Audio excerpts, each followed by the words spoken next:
Back. ಮೊದಲ ದಿನದ operation ಸಿಂಧೂರ ಯಶಸ್ವಿಯಾಗಿ ನಡೆದಿತ್ತು. ಹಾಗಿದ್ರೆ ಎರಡನೇ ದಿನದ ಆಪರೇಷನ್ ಸಿಂಧೂರ ಯಾವ ರೀತಿ ನಡೆದಿತ್ತು, ಏನೆಲ್ಲ ಬೆಳವಣಿಗೆಗಳು ಆಯ್ತು ಅನ್ನೋದ್ರ ಬಗ್ಗೆ ವಿದೇಶಾಂಗ ಇಲಾಖೆ ಕಾರ್ಯದರ್ಶಿ ವಿಕ್ರಮ್ ಮಿಸ್ರಿ ಕಂಪ್ಲೀಟ್ ಮಾಹಿತಿಯನ್ನ ಕೊಟ್ಟಿದ್ದಾರೆ. ಎರಡನೇ ದಿನದ ಆಪರೇಷನ್ ಸಿಂಧೂರ್ ಬಗ್ಗೆ ಮಾಹಿತಿಯನ್ನ ಶೇರ್ ಮಾಡಿದ್ದಾರೆ. ನಮ್ಮದು ಪ್ರಚೋದಿತ ದಾಳಿಯಲ್ಲ ಅಂತ ಹೇಳಿ ಮಾಹಿತಿ ಕೊಟ್ಟಿದ್ದಾರೆ. ನಮ್ಮ 15 ನಗರಗಳನ್ನ ಪಾಕ್ ಟಾರ್ಗೆಟ್ ಮಾಡಿತ್ತು. ಹಾಗಾಗಿ ನಮ್ಮ ಜನರ ರಕ್ಷಣೆಗಾಗಿ ನಾವು ಪ್ರತ್ಯುತ್ತರ ಕೊಟ್ಟಿದ್ದೇವೆ ಅಂತ ಹೇಳಿ ಈ ಮೂಲಕ ಸ್ಪಷ್ಟನೆಯನ್ನ ಕೊಟ್ಟಿದ್ದಾರೆ. ಈ ಬಗ್ಗೆ ಮತ್ತಷ್ಟು ಮಾಹಿತಿಯನ್ನ ಕೊಡ್ತಾರೆ ನಮ್ಮ ಔಟ್ಪುಟ್ ಎಡಿಟರ್ ಮಧು. ನೇರ ಸಂಪರ್ಕದಲ್ಲಿ ಜಾಯ್ನ್ ಆಗಿದ್ದಾರೆ. ಮಧು, ಮೊದಲ ದಿನದ ಆಪರೇಷನ್ ಸಿಂಧೂರ ಯಶಸ್ವಿಯಾಗಿ ನಡೆದಿತ್ತು. ಹಾಗಿದ್ರೆ ಎರಡನೇ ದಿನದ ಆಪರೇಷನ್ ಸಿಂಧೂರ್ ಯಾವ ರೀತಿ ಇತ್ತು, ಏನೆಲ್ಲ ಬೆಳವಣಿಗೆಗಳು ಆಯ್ತು? ಅದರಲ್ಲೂ ಕೂಡ ಒಂದಷ್ಟು ಫೋಟೋಸ್ಗಳು ವೈರಲ್ ಆಗಿತ್ತು, ಒಂದಷ್ಟು ವಿಡಿಯೋಗಳನ್ನ ಪಾಕ್ ಹೇಳಿಕೆ ಕೊಟ್ಟಿತ್ತು. ಇದೆಲ್ಲದಕ್ಕೂ ಕೂಡ ಈ ಮೂಲಕ ಸ್ಪಷ್ಟನೆ ಸಿಕ್ಕಿದೆಯಾ, ಹೇಗೆ?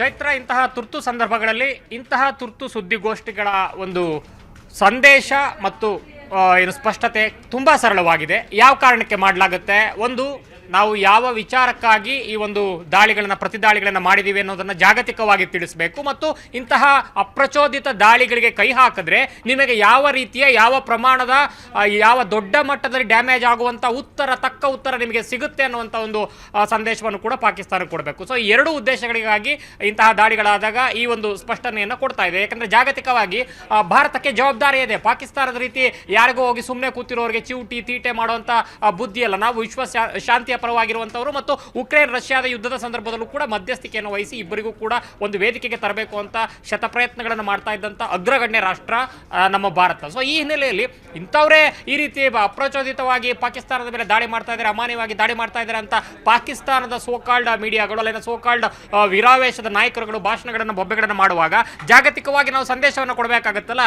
ಯಾಕೆ ಎರಡನೇ ದಾಳಿ ಆಯಿತು, ಈಗ ಮೊದಲನೇ ದಾಳಿ ಯಾಕಾಯಿತು ಅನ್ನೋದನ್ನ ನಿನ್ನೆ ಹೇಳಲಾಗಿದೆ. ಕ್ಲಿಯರ್ ಆಗಿ ಇಡೀ ಜಗತ್ತಿಗೆ ತಿಳಿಯುವಂತೆ ಕೂಗಿ ಎಲ್ಲರ ಕಿವಿಗೂ ತಲುಪುವಂತೆ ನೀಟಾಗಿ ಹೇಳಲಾಗಿದೆ. ಮತ್ತು ಅದಕ್ಕೆ ಮುಂಚೆನೂ ಕೂಡ ಬ್ರೀಫ್ ಮಾಡಲಾಗಿತ್ತು. ಉಗ್ರರ ಗ್ಲೋಬಲ್ ಟೆರರಿಸಮ್ನ ಒಂದು ಹಬ್ ಅಥವಾ ಅಡ್ರೆಸ್ ಯಾವ್ದಾದ್ರು ಇದ್ರೆ, ಫ್ಯಾಕ್ಟ್ರಿ ಯಾವ್ದಾರು ಇದ್ರೆ ಅದು ಪಾಕಿಸ್ತಾನ ಅನ್ನುವಂಥದ್ದಕ್ಕೆ ಬೇರೆ ಸಾಕ್ಷಿನೇ ಬೇಕಿಲ್ಲ. ಬಿನ್ ಲಾಡೆನ್ ಇದ್ದಿದ್ದು ಎಲ್ಲಿ, ಮತ್ತು ಎಲ್ಲ ಏನು ನಾಗರಿಕರು ನೀವು ಅಂತ ಹೇಳ್ಕೊತಾ ಇದ್ದಂಥ ನಾಗರಿಕರ ಏನು ಉಗ್ರರಾಗಿದ್ದಂಥ ಈ ನಿಮ್ಮ ಉಗ್ರರನ್ನೇ ನಾಗರಿಕರು ತಮ್ಮ ನಾಗರಿಕರು ಅಂತ ಹೇಳ್ಕೊಳ್ಳುವಂಥ ನಿಮ್ಮ ಪಾಕಿಸ್ತಾನದ ಮನಸ್ಥಿತಿ ಏನಿದೆ, ಅದಕ್ಕೆ ಪೂರಕವಾಗಿ ಉಗ್ರರ ಜೊತೆಗೆ ಸೇನೆಯವರು ನಿಂತ್ಕೊಂಡು ಅಂತ್ಯ ಸಂಸ್ಕಾರವನ್ನು ಮಾಡಿ ಹುತಾತ್ಮರು ಅಂತ ಪಟ್ಟ ಕೊಡುವಂಥ ಕೆಲಸಗಳನ್ನು ಮಾಡ್ತಿರಲ್ಲ, ಇದಕ್ಕಿಂತ ಸಾಕ್ಷಿ ಬೇಕಾ? ಮತ್ತು ಈ 9 ಹೈಡ್ಔಟ್ಗಳು ಪೋಸ್ಟ್ಗಳು ನಾವು ಸೃಷ್ಟಿ ಮಾಡಿದ್ದ, ಅಲ್ಲಿದ್ದನ್ನು ಹೊಡೆದಿದ್ದೀವಿ, ಅಲ್ಲಿಂದ ನೀವು ಪದೇ ನಮಗೆ ಕಿರಿಕ್ ಮಾಡ್ತಿದ್ರೆ ಅಂತ ನೆನ್ನೆ ಹೇಳಿದರು. ಇವತ್ತು ಕೂಡ ಮತ್ತೊಮ್ಮೆ ಅದನ್ನು ಹೇಳಿದೆ.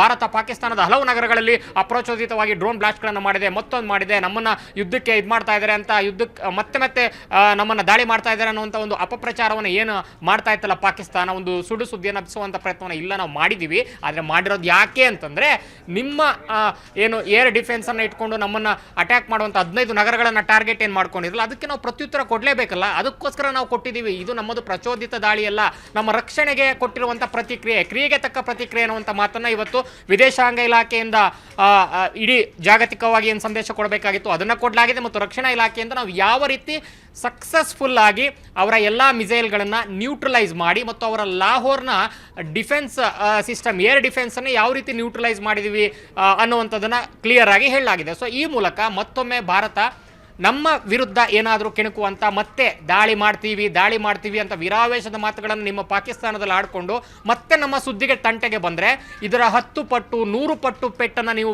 ತಿನ್ನಬೇಕಾಗತ್ತೆ ಅನ್ನುವಂಥ ಒಂದು ಮೆಸೇಜನ್ನು ಕ್ಲಿಯರ್ ಆಗಿ ಭಾರತ ಕೊಟ್ಟಿದೆ. ಮತ್ತು ಈ ಮೂಲಕ ಜಾಗತಿಕವಾಗಿಯೂ ಕೂಡ ತನ್ನ ಜವಾಬ್ದಾರಿ ಮತ್ತು ಈ ಕ್ಷಣದ ಕರ್ತವ್ಯ ಮತ್ತು ಈ ಕ್ಷಣದ ಒಂದು ತನ್ನ ನಾಗರಿಕರ ರಕ್ಷಣೆಗಾಗಿ, ತನ್ನ ನೆಲದ ರಕ್ಷಣೆಗಾಗಿ ಕೈಗೊಳ್ಳಬೇಕಾಗಿರುವಂಥ ಬದ್ಧತೆ ಏನು ಅದನ್ನು ನಾವು ಮಾಡ್ತಾ ಇದ್ದೀವಿ ಅನ್ನೋಂಥ ಒಂದು ಮೆಸೇಜನ್ನು ಕೊಟ್ಟಿದೆ. ಮತ್ತು ತುಂಬ ವಿಶೇಷವಾಗಿ ಸಿಂಧೂ ನದಿಯ ವಿಚಾರದಲ್ಲಿ ಅಪಪ್ರಚಾರವನ್ನು ಮಾಡ್ತಾ ಇದೆ ಪಾಕಿಸ್ತಾನ ಅನ್ನೋದನ್ನು ಎಷ್ಟು ಸೂಕ್ಷ್ಮವಾಗಿ ಹೇಳಲಾಗಿದೆ ಅಂದರೆ, ಸರಳವಾಗಿ ಈ ಒಂದು ಒಪ್ಪಂದದಲ್ಲೇ ಇದೆ, ನಮ್ಮ ಕ್ಯಾಚ್ಮೆಂಟ್ ಏರಿಯಾದಲ್ಲಿ ನಾವು ಯಾವುದೇ ರೀತಿಯ ಕಾಮಗಾರಿಗಳನ್ನು ಮಾಡ್ಬೋದು, ಆದರೆ ಅದನ್ನು ಮೀರಿ ಅಲ್ಲಿ ಮಾಡದೇ ಇರೋ ರೀತಿ ಪದೇ ಕಿರಿಕನ್ನು ಮಾಡ್ತಾ ಇತ್ತು. ಅಷ್ಟಿದ್ರೂ ಕೂಡ ನಾವು ಹೆಂಗೋ ಸುಮ್ಮನಿದ್ವಿ. ಆದರೆ ಇಷ್ಟೆಲ್ಲ ಅಮಾನವೀಯ ದಾಳಿಗಳನ್ನು ಮಾಡಿದ ಮೇಲೂ ನಾವು ಸುಮ್ಮನಿರಬೇಕು ಅಂತ ಜಗತ್ತು ಬಯಸೋದು ತಪ್ಪು. ತಪ್ಪು, ವಿಶ್ವಸಂಸ್ಥೆ ಆಗಲಿ ಅಥವಾ ವಿಶ್ವದ ಇತರ ರಾಷ್ಟ್ರಗಳಾಗಿ ನಮಗೆ ಉಪದೇಶವನ್ನ ಹೇಳೋದು ತಪ್ಪು.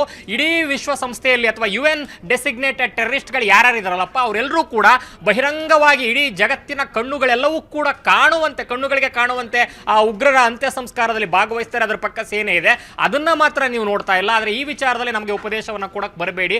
ಒಪ್ಪಂದವನ್ನ ಮೀರಿ ದುರಾಡಳಿತದಿಂದ ನಡ್ಕೊಳ್ತಾ ಇದ್ದದ್ದು ಅಥವಾ ಒಂದು ಕೆಟ್ಟ ಮನಸ್ಥಿತಿಯಲ್ಲಿ ಇದ್ದಿದ್ದು ಪಾಕಿಸ್ತಾನ ಇವತ್ತು ಭಾರತ ಅಲ್ಲ ಅನ್ನುವಂಥ ಮೆಸೇಜ್ ಅನ್ನ ಕೊಟ್ಟಿದೆ. ಮತ್ತು ಈ ಮತ್ತಷ್ಟು ಅಪಪ್ರಚಾರ ಅಥವಾ ಅಪ್ರಚೋದಿತ ದಾಳಿಗಳಿಗೆ ಕೈ ಹಾಕಿದ್ರೆ ಇದರ 10 ಪಟ್ಟು 100 ಪಟ್ಟು ಪೆಟ್ಟನ್ನ ತಿಂತೀರಾ ಅಂತ ಹೇಳುವ ಮೂಲಕ, ಜೊತೆಗೆ ನಾಳೆ 11,000 ಕೋಟಿ IMF ಇಂದ ಏನು ಇನ್ಸ್ಟಾಲ್ಮೆಂಟ್ ಬರಬೇಕಿತ್ತಲ್ಲ, ಸಾಲದಲ್ಲಿ ಬದುಕ್ತಾ ಇರುವಂತ ಬಿಕಾರಿ ದೇಶಕ್ಕೆ, ಅದಕ್ಕೂ ಕೂಡ ಕೊಕ್ಕೆ ಹಾಕುವಂತ ಪ್ರಯತ್ನವನ್ನ ಭಾರತ ಮಾಡ್ತಾ ಇದೆ ಅನ್ನೋ ಒಂದು ಆಯಾಮದಲ್ಲಿ ಚರ್ಚೆಗಳು ಶುರುವಾಗಿರುವಂತದ್ದು.